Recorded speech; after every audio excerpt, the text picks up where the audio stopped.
एक दिन ऐसा आता है मकर राशि में सूर्य प्रवेश करता है तो उसे मकर संक्रांति कहते हैं। हमारा ध्यान दीजिएगा, पूरे वर्ष में एक दिन मकर संक्रांति का। हमारे हिंदू धर्म में ये दिन है, हमारे हिंदू धर्म में जो ये दिन है। अच्छा, कई लोग कहते हैं कि सूर्य की उत्तरायण का क्रम है, ये क्रम है, ये पूजन का क्रम है, तिल्ली के लड्डू का क्रम है, लड्डू बना लो तिल्ली का, इसका क्रम है। पर अगर स्कंद पुराण उठाओ तो स्कंद पुराण में अगर मकर संक्रांति के क्रम को यदि पढ़ोगे तो मालूम पड़ेगा कि पूरे वर्ष में एक दिन ऐसा था जिस दिन भगवान शिव और नारायण ये दोनों, इसलिए आज भी हिंदू धर्म में गुड़ के लड्डू तिल्ली के साथ मिलाते हैं। क्यों? उसका कारण कि शंकर और नारायण ये दोनों एक ही दिन एक ही पल गंगा का स्नान करने के लिए एक ही भगवान शिव। देखिए कितना कितना हमारे हिंदू धर्म में एक एक तिथि का, एक एक बार का एक एक महत्व है, उसको समझिए।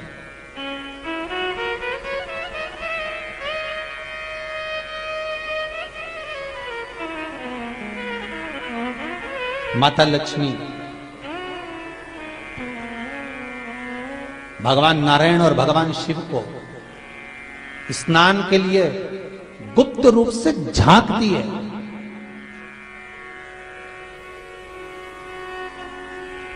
तो भगवान विष्णु ने तिरछी दृष्टि में माता लक्ष्मी को देखा, तिरछी दृष्टि।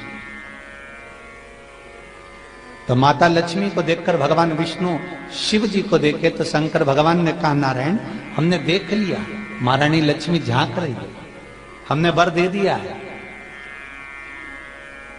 कि लक्ष्मी का एक नाम गुप्त लक्ष्मी रहेगा, ये छुपी रहेगी। और आज मकर संक्रांति के दिन नारायण और शिव का दर्शन इस लक्ष्मी ने करा है। पर जो गुप्त लक्ष्मी का दान दे देगा उसके घर में कभी कोई बड़ी बीमारी प्रवेश नहीं करेगी।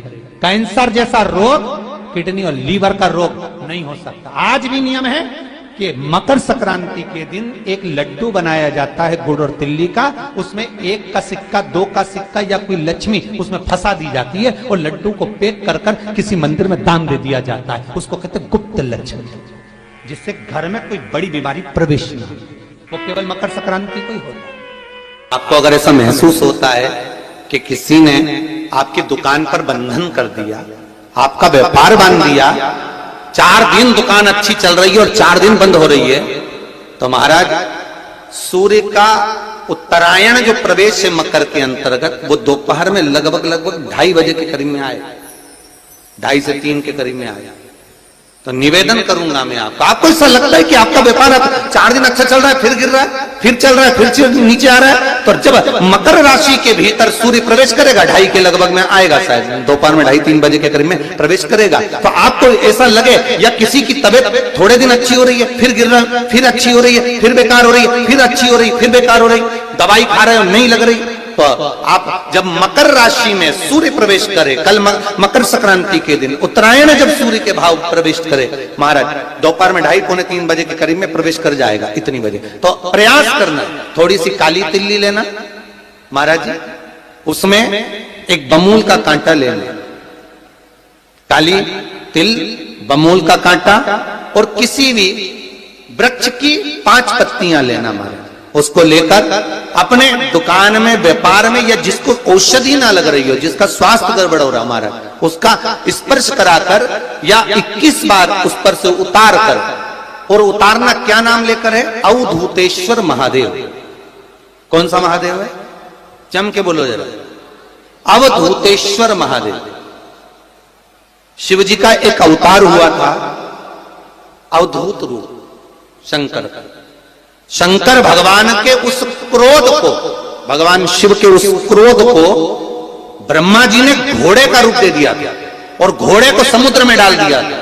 उस घोड़े से जलंधर हुआ था, फिर जलंधर का विवाह वृंदा से हुआ था, अर्थात शास्त्र कहता है कि अवधूतेश्वर महादेव का जो रूप है वो रोग का निवारण करने के लिए, व्यापार की वृद्धि को आगे बढ़ाने के लिए। आप लोगों ने कहीं कहीं देखा होगा, किसी किसी के ऑफिस में देखा होगा कि वास्तु शास्त्री कहते हैं कि दौड़ते हुए घोड़े का फोटो लगाओ।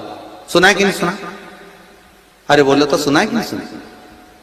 किसी वास्तु वाले के पास जाओगे ना तो वो कहेगा तुम्हारा ऑफिस अच्छा नहीं चल रहा ना, तो दौड़ते हुए घोड़े का फोटो लगाओ। जो घोड़े 4-5 घोड़े दौड़ रहे हैं उनका फोटो लगा। क्यों कहते हैं वो? उसका कारण क्या है? वास्तु शास्त्री ऐसा क्यों बताते हैं कि दौड़ते हुए घोड़े का फोटो? उसका शास्त्र प्रमाण शिव महापुराण करती है महाराज कि शिव का एक रूप अवधूतेश्वर है, जिसको ब्रह्मा जी ने घोड़े का रूप दे दिया और घोड़े का रूप देकर उसको समुद्र में डाल दिया, जिससे जलंधर की उत्पत्ति हुई। तो अगर मान लो अगर प्रॉब्लम चल रही है, व्यापार में दिक्कत आ रही है, व्यवसाय में तकलीफ आ रही है, या किसी ना किसी रूप में कोई ना कोई कष्ट आपको लग रहा है, तो अवधूतेश्वर महादेव का नाम लेकर काली तिल्ली वृक्ष की पत्ती और एक बमूल का कांटा लेकर, और आप दुकान में से उतार लो चाहे शरीर पर से उतार लो, उसको ले जाकर किसी भी चौराहे पर उसको पटक दीजिए। चौरस्ते पर नहीं डाल सकते तो बहते हुए पानी में डाल दीजिए। बहता हुआ पानी ना मिले तो पीपल के वृक्ष के नीचे डाल दीजिए, पर उसको मकर राशि के प्रविष्ट भाव में ही डालना।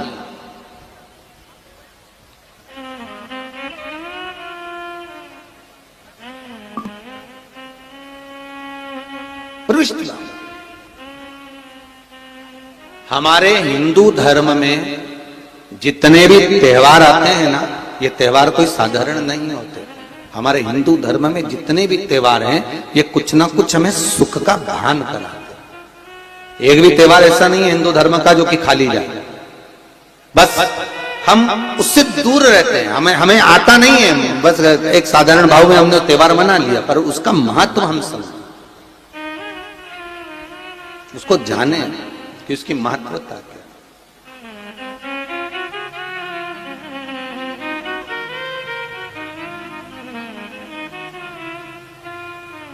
बस हृदय चित्त हो।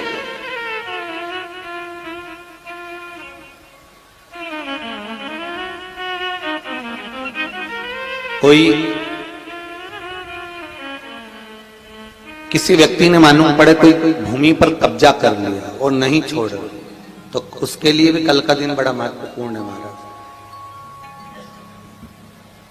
उसके लिए भी कल का दिवस बड़ा महत्वपूर्ण है महाराज। मान लो अगर कोई कब्जा कर लिया हो और वो प्लाट या कोई दुकान कोई व्यापार की स्थान नहीं छोड़ रहा, तो उसके लिए भी कल का दिन शास्त्र कहता है महाराज जी, शमी पत्र की 5 पत्तियां।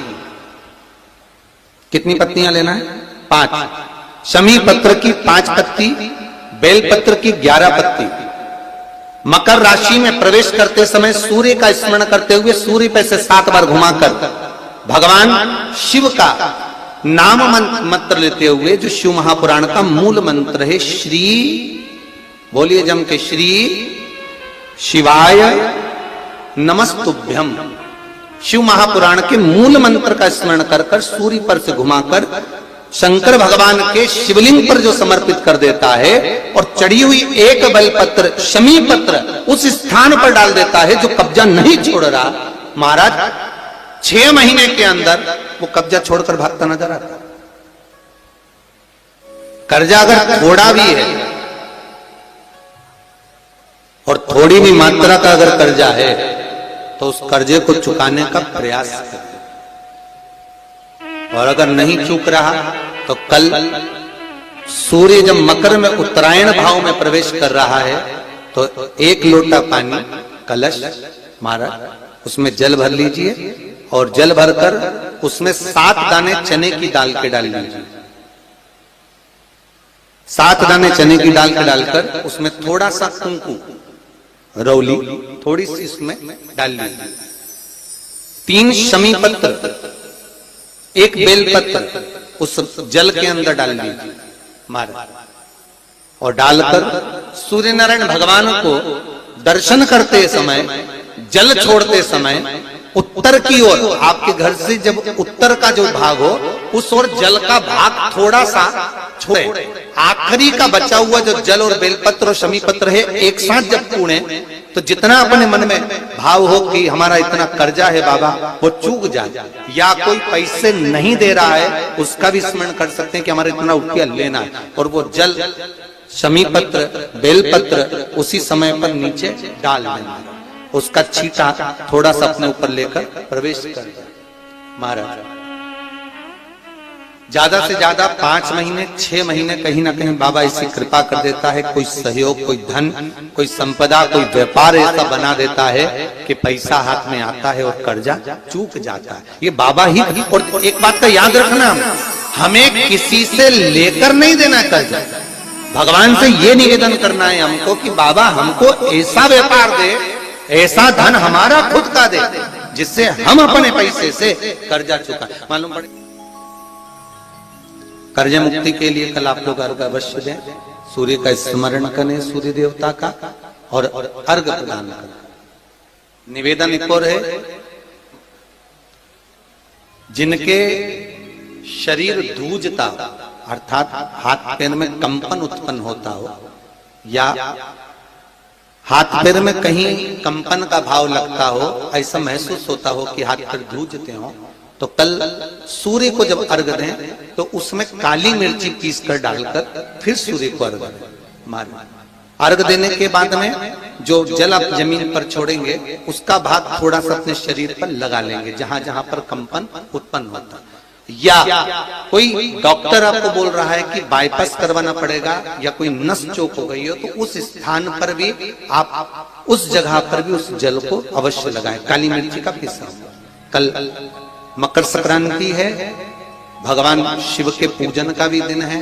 खूब प्रेम से आप खिचड़ी का दान दो, लड्डू का दान दो, अन्न दान दो, और दान पुण्य संकीर्तन स्मरण करते रहो। और कम से कम 14 लोगों से हर हर महादेव तो कह लो, नमः शिवाय तो बोल लो, राम राम तो बोल लो, कृष्ण नाम तो बोल लो, जितना बन सके भजन। कितनी प्रतीक्षा करते करते करते करते करते करते भीष्म पितामह उत्तरायण का इंतजार करते रहे, कितनी प्रतीक्षा करते रहे। जिसका परिवार टूट रहा हो, भाई भाई में झगड़ा हो रहा हो, आपस में प्रेम खत्म हो रहा हो, जहां पर देवरानी जेठानी आपस में झगड़ रही हो, भाई भाई झगड़ रहा हो, प्रॉपर्टी के लिए, धन के लिए, दौलत के लिए, संपदा के लिए, कोई किसी का मुंह फूला, कोई किसी की मुख फूला हुआ है। निवेदन है, कल मकर संक्रांति के अवसर पर 1 लोटे पानी में काली तिल डालकर और उसमें हल्दी मिलाकर शंकर भगवान को समर्पित करना, और किसका नाम लेकर? जिनसे विवाद हो रहा है, जिनको आप अपना बनाना चाहते हैं, जिनसे प्रेम बढ़े, आपस में स्नेह बढ़े, घर नहीं टूटे। मेरा तो निवेदन है, सास बहू के लिए चढ़ा दे, बहू सास के लिए चढ़ा दे, प्रेम बना रहे, टूटे नहीं, स्नेह बढ़े।